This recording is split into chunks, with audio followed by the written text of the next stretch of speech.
Nosso compromisso é com a Palavra de Deus. Aqui você ouve louvores, mensagens, a verdade do Evangelho. A sua melhor companhia está no ar. Começa agora o programa Palavra e Música, na apresentação do ancião Carlos Inácio, trazendo para você uma reflexão da palavra amiga, mensagens bíblicas, uma palavra amiga para o seu coração. Momento de paz, amor e fé. Vamos ter um encontro com Deus. Está no ar o programa Palavra e Música, aqui na TV Sinec, com Carlos Inácio. www.tvsinec.com.br.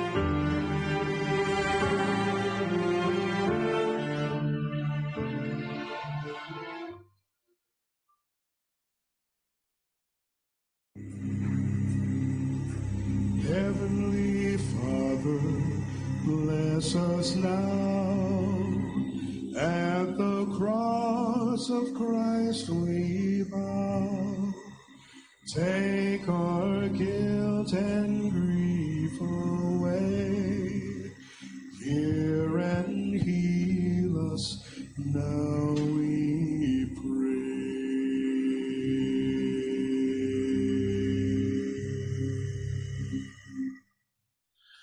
Now, Lord, this very hour, send thy grace and show thy power, while we rest upon thy word. Come and bless us now, O Lord. Mercy now, O Lord, we plead. In this hour of utter need, turn us not away unblessed. Calm our anguish into rest. O thou loving, blessed One, rising o'er us like the sun, light and life art thou within. Savior, thou from every sin. Lord, hear our prayer. Lord, hear our prayer.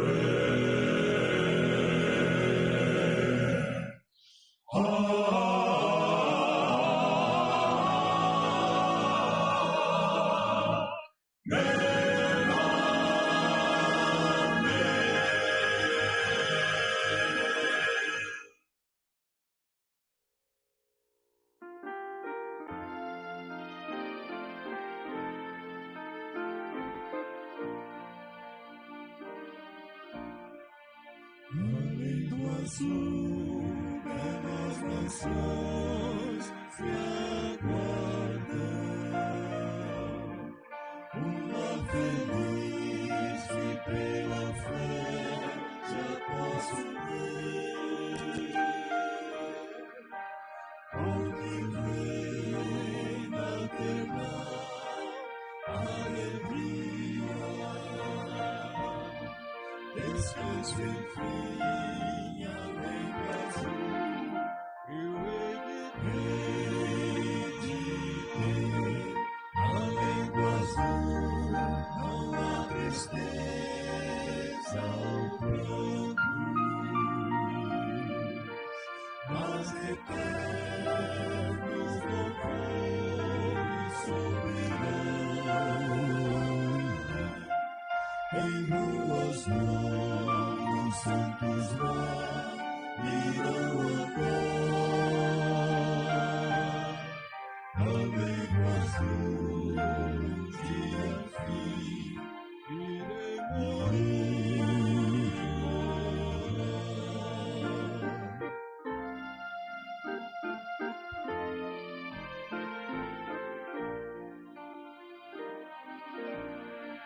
A cada instante eu sou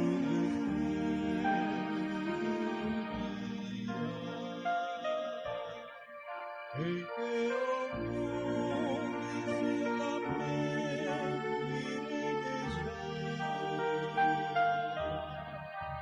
pra morar com os anjos da glória. E de Jesus, o Deus meu rei, contemplar. Além do azul, não há tristeza ou pranto,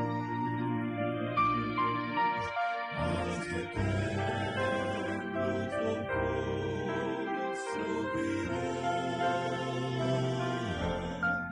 Em ruas de ouro, santos lá irão andar. Além do azul, dia fim, irei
Boa tarde a todos aqueles que estão acompanhando com a gente aqui ao programa Palavra e Música. Hoje com mais um tema para nós estudarmos aí a Palavra de Deus. Mas antes de nós abrirmos a Bíblia, eu quero fazer uma oração e pedir aqui a iluminação de Deus para nós compreendermos as Sagradas Escrituras. Onde você estiver, se for possível, feche os seus olhos, vamos falar com Deus. Querido e bondoso Deus, nós te agradecemos por mais uma tarde estarmos juntos aqui, através do programa Palavra e Música, podendo mais uma vez ouvir a tua voz. Venha abençoar-nos ao estudarmos a Palavra de Deus. Eu te peço em nome de Jesus. Amém. Muito bem, é um prazer poder retornar aqui a este programa, onde muitas vezes eu já estive. Fico feliz por poder estar com vocês que estão acompanhando aí, juntamente conosco através da TV Sinec. E hoje eu trouxe um tema especial da Bíblia, um tema a qual ele é corriqueiro nos nossos dias e, infelizmente, nós temos que lidar com este assunto, que é o assunto do sofrimento. O sofrimento é uma coisa real na nossa vida. Não temos como fugir dele. Por mais que a gente não goste do sofrimento, ele existe em todos os cantos deste mundo. A vida de pecado, ela trouxe consigo todo o sofrimento. E apesar de Deus nunca ter planejado o sofrimento, de Deus nunca ter planejado a dor, Deus o utiliza para trazer as pessoas de volta para o seu plano original. O sofrimento motiva as pessoas a buscarem algo melhor em Deus.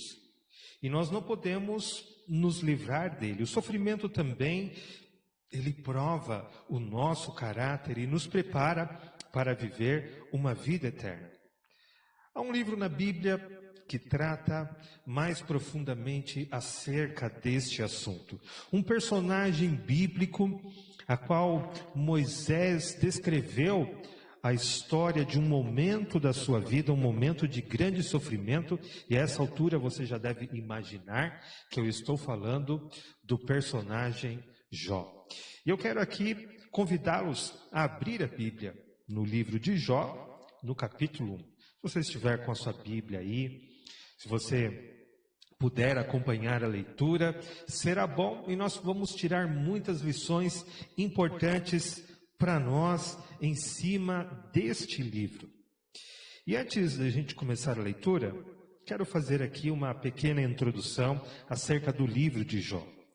O nome de Jó significava o maltratado. Este é o significado do nome dele. Nos tempos antigos, o nome tinha muito que ver com a vida da pessoa. Então, o nome Jó significa o maltratado. E o livro, a história dele, ela é em estrutura de poesia e sabedoria. A Bíblia, ela é classificada em diversos gêneros literários. E o livro de Jó, ele está dentro dessa categoria de poesia e de sabedoria. Ele está juntamente aí com Salmos, Provérbios, Eclesiastes, Cantares. Todos esses livros estão inclusos na categoria de livros poéticos e livros de sabedoria. Então, a estrutura de escrita dele é uma estrutura de poesia hebraica. Porém, o personagem Jó não era hebreu. Este livro, ele foi o primeiro da Bíblia a ser escrito. Ele foi escrito por Moisés, mesmo antes do Pentateuco. A Bíblia não está em ordem na qual os livros foram escritos, mas a Bíblia foi disposta ali em uma ordem cronológica para facilitar a compreensão. O livro de Jó foi o primeiro a ser escrito e não é o primeiro livro da Bíblia. O primeiro livro é Gênesis porque fala da origem de todas as coisas.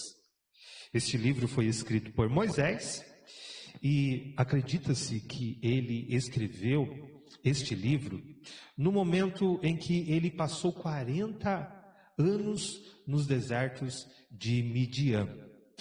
Nós sabemos a história de Moisés, a qual ele acabou matando um egípcio que maltratava um hebreu quando eles viviam na escravidão lá no Egito. E Moisés foi descoberto. Por esse motivo, ele acabou fugindo para Midian. Ali Moisés se escondeu e ele conheceu a Jetro.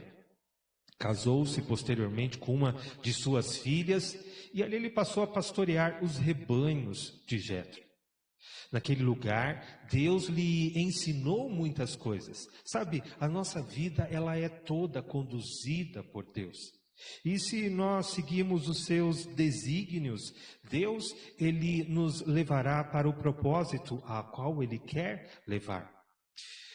Deus conduziu Moisés para lá, porque ali haviam pessoas tementes a Deus. Deus sempre manteve um remanescente fiel e obediente às suas leis. Aquela região era uma região da Palestina.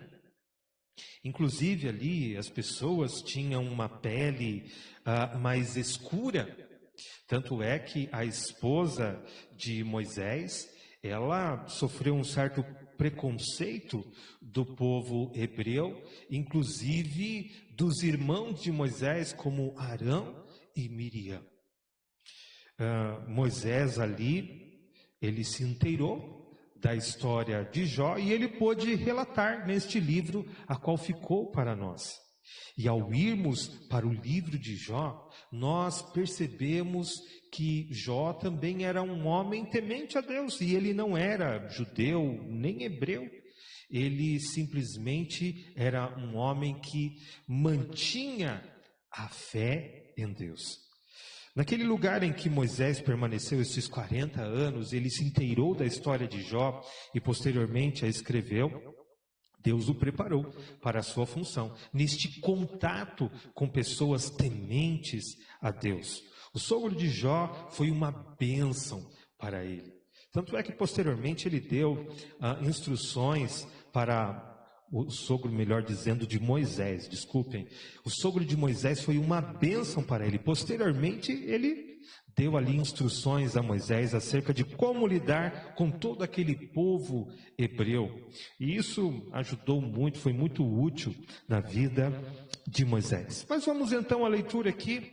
Você já deve estar com a sua Bíblia aberta, aí no livro de Jó, a partir do capítulo 1. Eu quero ler com vocês a partir do verso 1. Vamos entender um pouquinho e a gente vai parando à medida que for necessário para a gente comentar um pouco acerca do que se passa aqui. Jó capítulo 1, a partir do verso 1 diz assim: Havia um homem na terra de Uz, cujo nome era Jó. Homem íntegro e reto, temente a Deus e que se desviava do mal. Primeira informação que nós temos de Jó aqui, o local de onde ele era, Uz. Se acredita ser uma terra ali da Palestina, dos beduínos, e o nome dele, Jó, que nós já mencionamos, significa o maltratado. Ele era um homem íntegro. Aqui nós vemos que Jó era um homem bom, temente a Deus, reto. Ele se desviava do mal. Nós percebemos aqui que, apesar de Jó ser uma pessoa boa, ele foi afligido com o sofrimento. É importante nós entendermos isso, porque às vezes achamos que as pessoas boas, elas não sofrem, que as pessoas tementes a Deus, elas não passam por sofrimentos e dor. Algumas pessoas se questionam no momento do seu sofrimento, da sua dor, se elas são retas para com Deus. E desta maneira entendem que estão fazendo alguma coisa de errado. Não necessariamente alguém que está sofrendo por causa do pecado na sua vida. Pessoas boas, pessoas inocentes também sofrem em um mundo de pecado. Isso é importante nós entendermos, porque muitas vezes questionamos: pode existir Deus? Se existe o sofrimento, se Deus é amor, por que existe o sofrimento e a dor? Esse é um questionamento que se passa na mente das pessoas. Mas a história de Jó esclarece muita coisa para nós. Vamos seguir aqui no verso 2. Jó tinha uma família grande e ele amava muito a sua família. O verso 2 diz que nasceram-lhe 7 filhos e 3 filhas, portanto ele tinha 10 filhos. Verso 3: possuía 7.000 ovelhas, 3.000 camelos, 500 juntas de bois e 500 jumentas. Era também muito numeroso o pessoal ao seu serviço, de maneira que este homem era o maior de todos os do Oriente. Aqui no verso 3, mais uma característica de Jó. Ele era uma pessoa rica. Ele era uma pessoa que tinha muitas propriedades, muitos funcionários em sua empresa. Riqueza não é pecado. Não é pecado alguém ser rico. Nós vemos mais para frente no livro de Jó, ele dizer que ele não deixava de atender aos necessitados. A viúva que lhe pedia, alguém que precisava de alimento. Deus é o dono de todas as coisas. O Salmos 24, a partir do verso 1 ali, diz que ao Senhor pertence a terra e tudo que nela contém. Jó entendia ser um mordomo de Deus. Ele entendia que tudo que estava em suas mãos era propriedade de Deus. E ele tinha que administrar essas riquezas para abençoar o seu semelhante. E Jó assim fazia. Ele abençoava os seus semelhantes. Ele não deixava passar necessidade aqueles que estavam ao seu redor. Portanto, a riqueza que estava em suas mãos não era um pecado. O pecado de ter riquezas é o egoísmo, é a avareza, aqueles que não olham para o seu próximo, não olham para a pessoa que está ao seu lado, sofrendo, padecendo mesmo o necessário, o básico para a vida. Isto, sim, é pecado. Mas, apesar de tudo isso, aconteceram alguns dissabores na vida de Jó. Vejam, ele era temente a Deus, ele era rico, tinha de tudo, mas mesmo assim, o sofrimento veio até ele. O sofrimento não escolhe classe de pessoas. O sofrimento não escolhe se a pessoa é boa ou má. O sofrimento é parte da vida humana. Nós precisamos entender isso à luz da Bíblia. Vamos seguir aqui no verso 4. Seus filhos iam às casas uns dos outros e faziam banquetes, cada um por sua vez, e mandavam convidar as suas 3 irmãs e comerem e beberem com eles. Decorrido o turno de dias de seus banquetes, chamava Jó seus filhos e os santificava. Levantava-se de madrugada e oferecia holocaustos segundo o número de todos eles. Pois dizia, talvez tenham pecado os meus filhos e blasfemado contra Deus em seu coração. Assim o fazia Jó continuamente. Num dia em que os filhos de Deus vieram apresentar-se perante o Senhor, veio também Satanás entre eles.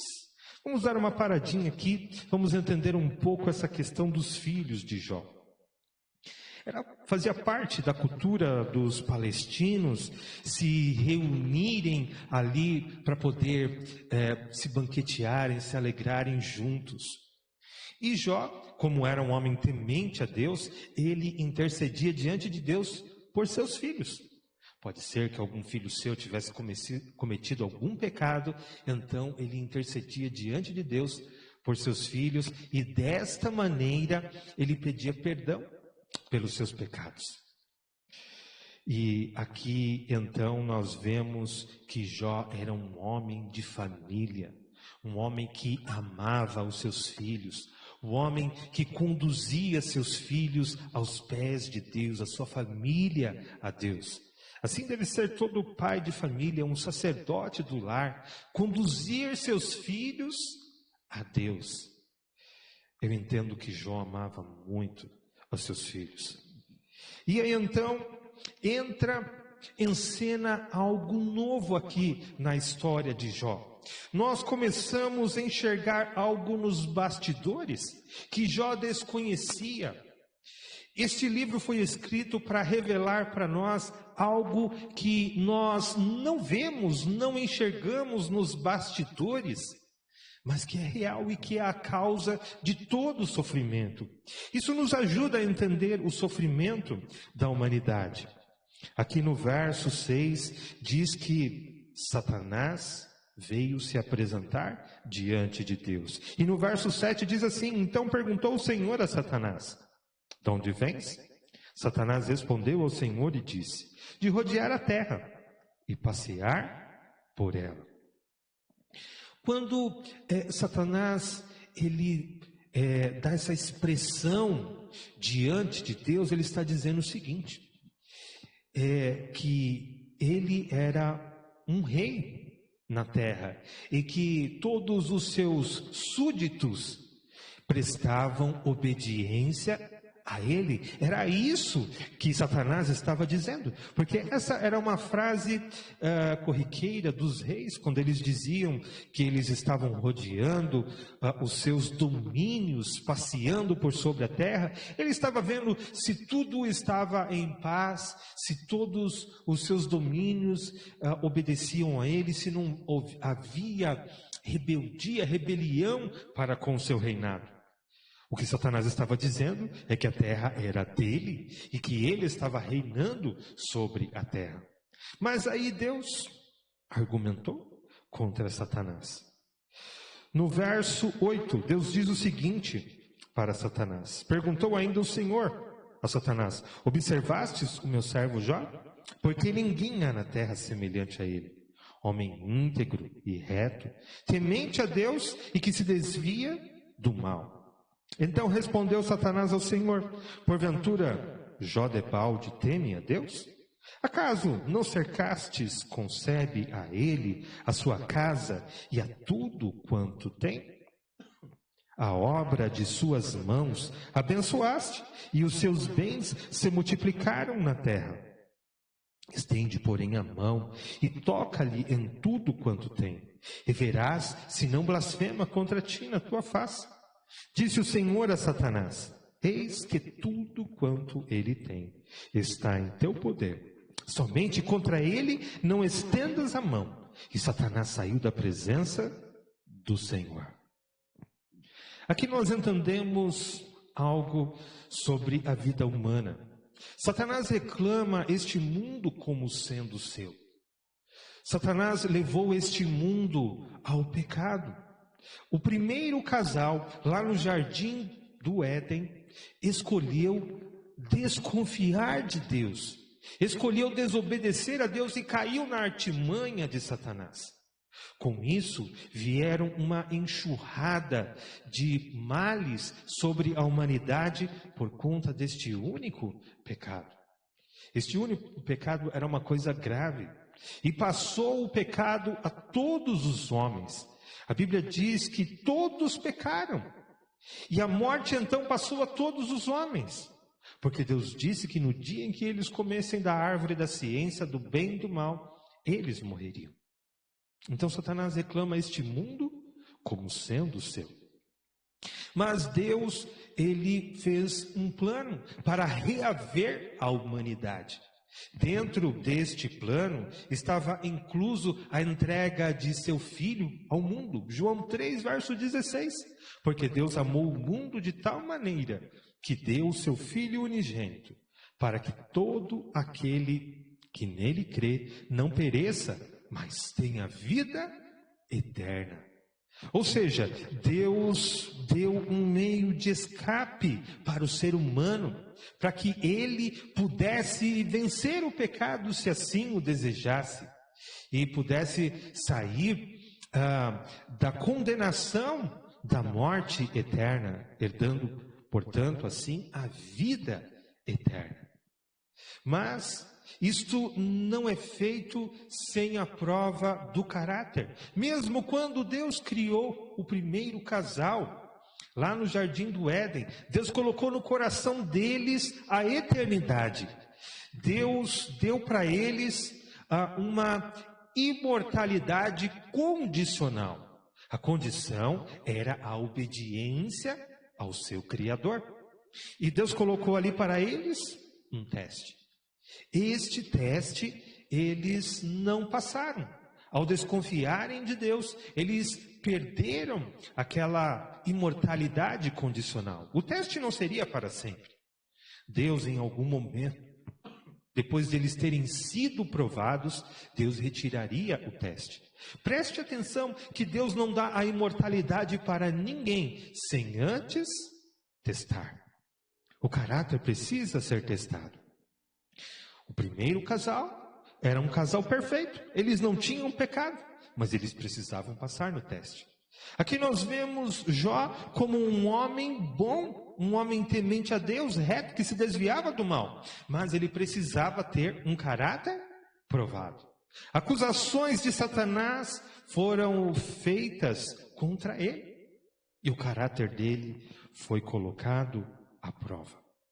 Aqui no verso 13, nós encontramos uma sucessão de aflições, de coisas que aconteceram à vida de Jó, e que fique bem claro, foi Satanás quem fez estas coisas. Veja aqui, verso 13. Sucedeu um dia em que seus filhos e suas filhas comiam e bebiam vinho na casa do irmão primogênito, que veio um mensageiro a Jó e lhe disse: os bois lavravam e as jumentas pasciam junto a eles. De repente deram sobre eles os sabeus e os levaram e mataram aos servos ao fio de espada. Só eu escapei para trazer-te a nova. Falava este ainda, quando veio outro e disse: fogo de Deus caiu do céu e queimou as ovelhas e os servos e os consumiu. Só eu escapei para trazer-te a nova.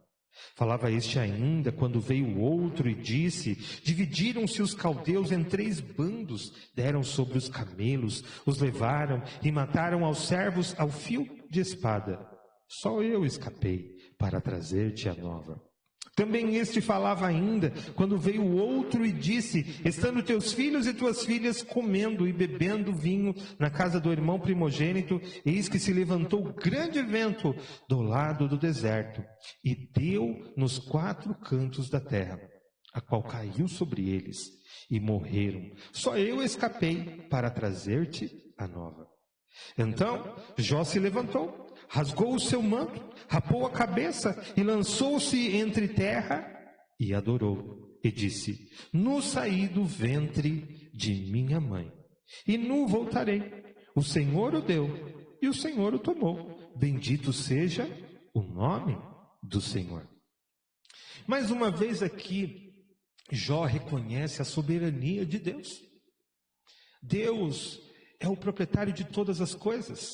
Como eu mencionei, Salmos 24, verso 1, diz que ao Senhor pertence a terra e tudo o que nela contém, e inclusive os que nela habitam.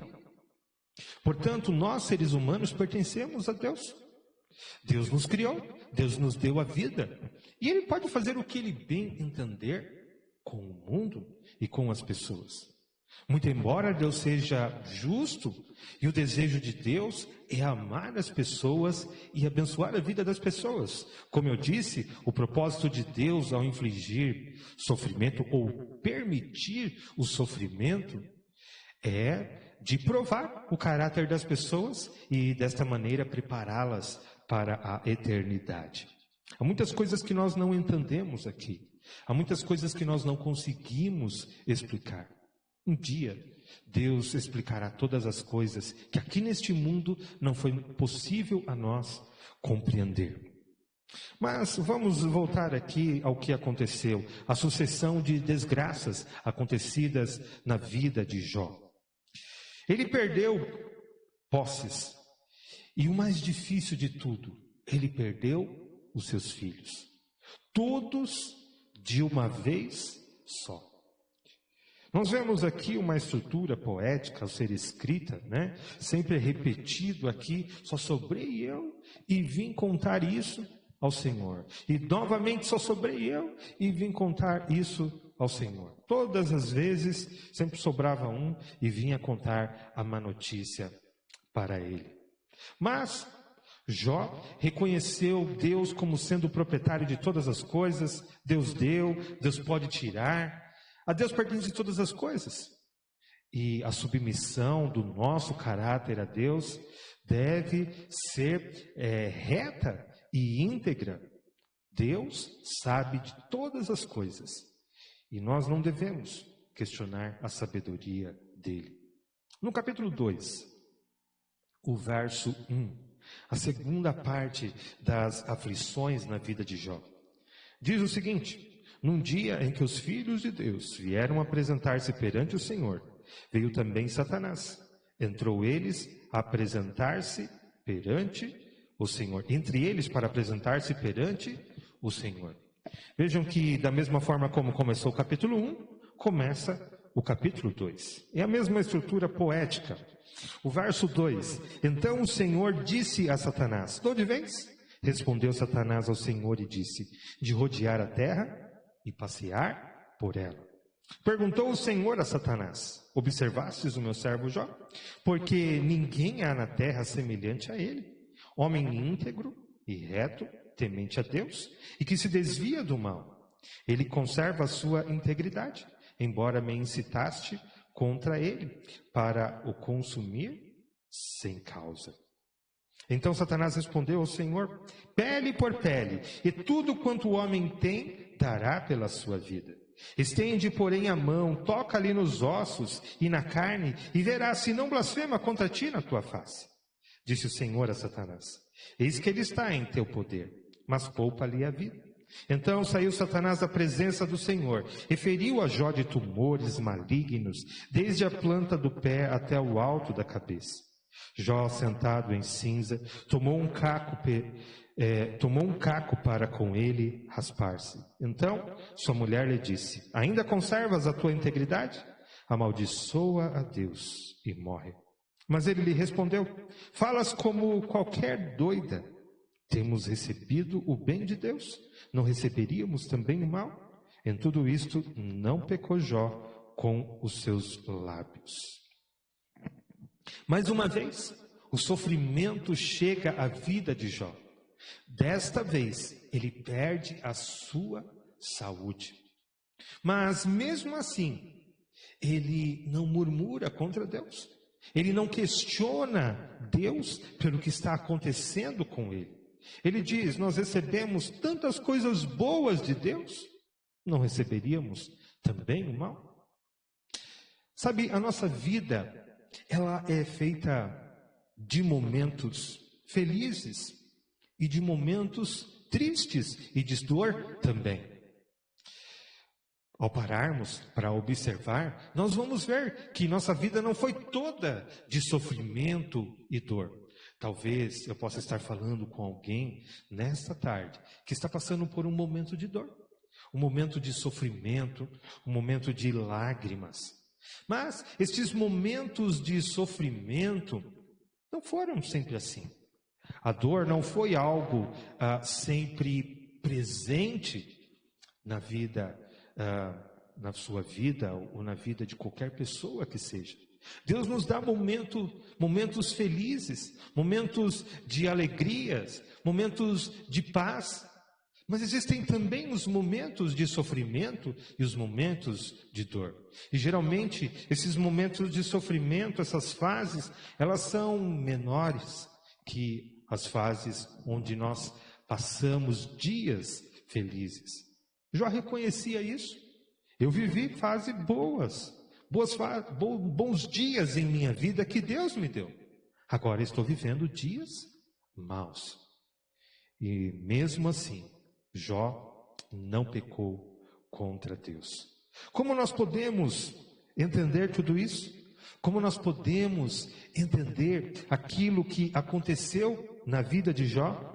Há muitas coisas que nós não entendemos neste mundo, mas a Bíblia nos dá alguns lampejos do plano maior de Deus para conosco aqui neste mundo.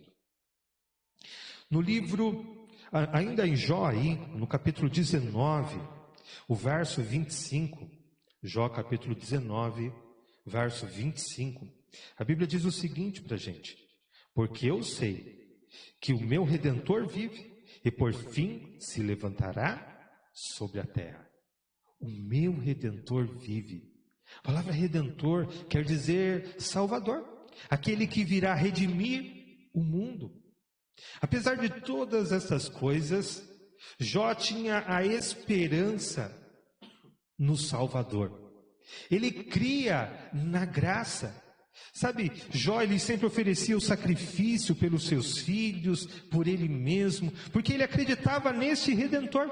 O cordeirinho que foi ensinado ao povo de Deus sacrificar sobre o altar representava o Cordeiro de Deus que tira o pecado do mundo, que é Jesus.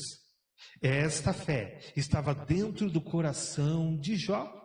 E a cada dia ele vivia pela fé, ele vivia pela graça. E apesar de todos os sofrimentos, ele tinha a esperança de redenção. Ele tinha a esperança de que dias melhores viriam, ainda que não fossem nesta vida, ainda que ele morresse e fosse levado ao pó da terra.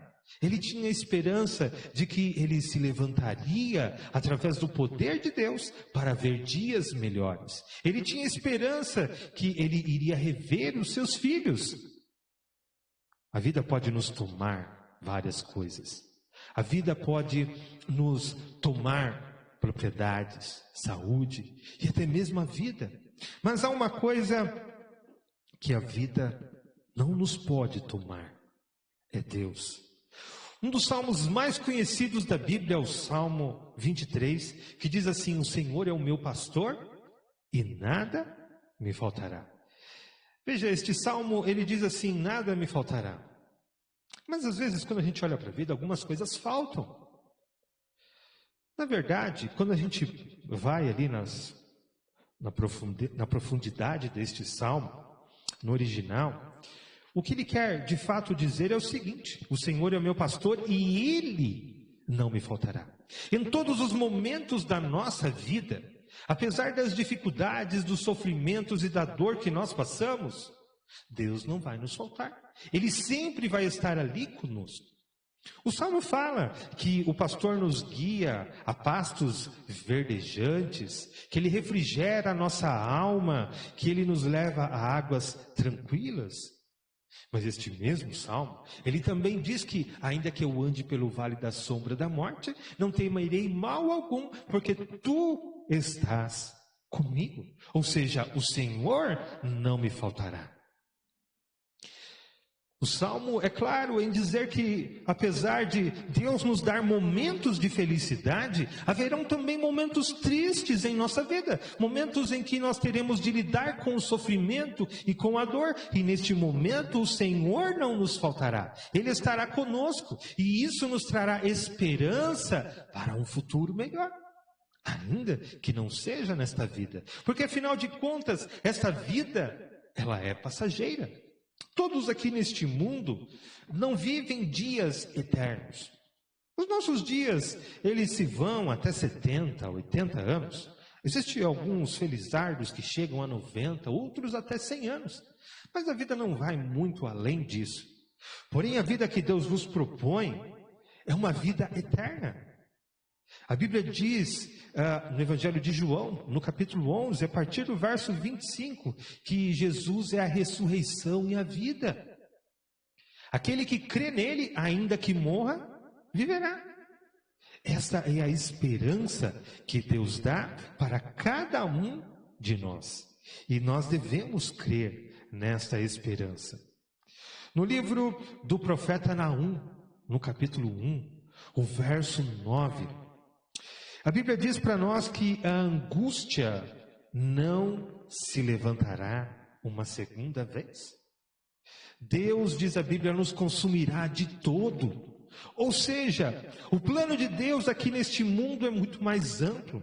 Ele quer consumir todo o pecado, para que a angústia, para que a dor não se levante uma segunda vez, para que não haja nunca mais o pecado no planeta. Há uma escritora cristã chamada Ellen White, no livro Patriarcas e Profetas, e também no livro O Grande Conflito, são 2 livros, ela menciona a mesma coisa. Ela diz assim que seres humanos provados, que experimentaram as consequências do pecado aqui neste mundo, nunca mais desejarão o pecado. Estarão garantidos contra uma segunda rebelião pela eternidade. O plano de Deus, ele é muito mais amplo. O plano de Deus é profundo. Deus está visando a eternidade, não somente aquilo que nós vemos aqui, não somente esses dias finitos. 1 Coríntios capítulo 4, verso 9, o apóstolo Paulo diz para nós que nós somos um espetáculo ao universo. Deus não tem somente em vista os dias em que nós vivemos aqui, a nossa vida aqui, nos garantir a vida eterna, mas Ele também tem em vista todo o universo que Ele criou. Há seres que Deus criou que nunca pecaram. Todos os anjos que permaneceram com ele. E Deus, ele pode ter criado aí outros mundos, outros planetas, seres que escolheram não cair em pecado. Dessa maneira, ao sermos um espetáculo para o universo, todos estão observando quais são as consequências do pecado, o que o pecado causa, o que a desobediência a Deus causa. E dessa maneira, Deus garante que a eternidade será sem rebelião. Deus sabe o que Ele está fazendo. E Deus sabe dos seus propósitos. Deus irá recompensar todo o sofrimento, toda a dor neste mundo. Está você sofrendo? Deus vê suas lágrimas. Deus vê sua dor. Nada passa despercebido diante de Deus. Deus enxerga todos os seres humanos neste mundo. Deus pode confortar qualquer lágrima, qualquer dor. O livro do Apocalipse, no capítulo 21, o verso 4, diz que Deus enxugará toda lágrima, e já não haverá mais pranto, nem luto, nem dor, porque as primeiras coisas são passadas. Hoje, Deus quer confortar o seu coração. Hoje, Deus quer ser um bálsamo à sua alma fatigada. Deus quer te salvar das suas lutas. Deus quer dar descanso a você, paz ao seu coração. Deus quer te dar esperança de um futuro melhor. Quer você entregar todas as suas dores, todos os seus sofrimentos neste momento nas mãos de Deus? Se sim, erga a sua mão aí diante de Deus. Chegue mais perto aí da sua TV e fale a Deus neste momento: eu aceito, Senhor. Nós vamos ouvir uma canção para terminar a mensagem de hoje.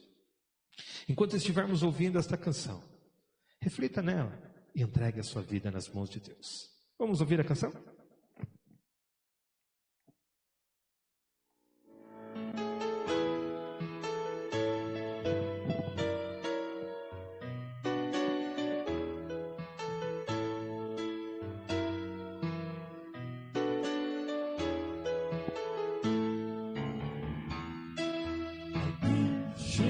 Chegamos pela fé, confiando em Deus. A palavra é fiel, não olharemos para trás.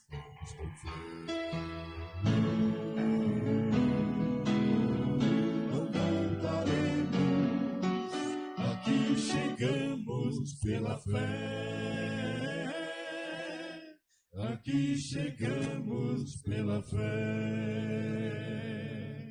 Eu relembro o que Deus fez por mim, as coisas impossíveis. Nas mãos do meu bom mestre entreguei. Aqui chegamos pela fé, confiando em Deus. A palavra é fiel, não olharemos para trás. Vamos com fé. Não voltaremos, aqui chegamos pela fé, aqui chegamos pela fé, chegamos pela fé.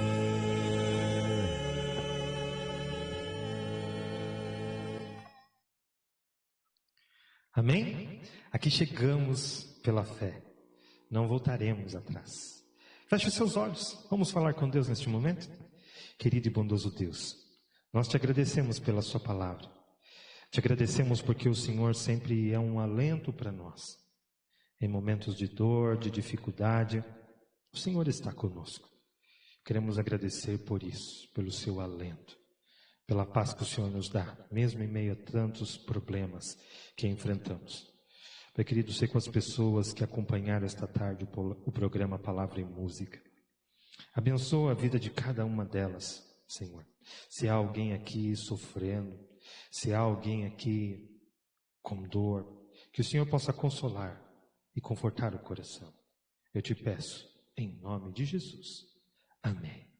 Que Deus te abençoe grandemente, que Deus encha o seu lar de alegria e de paz. Nós estamos chegando aqui ao final de mais um programa Palavra e Música. Mas na próxima semana, na quinta-feira, à 1h da tarde, nós estaremos novamente aqui e você é o nosso convidado. Um abraço e até lá. Um lugar de alegria, harmonia. E aqui queremos que você se sinta muitíssimo bem. TV Sinec, sua TV web. Uma TV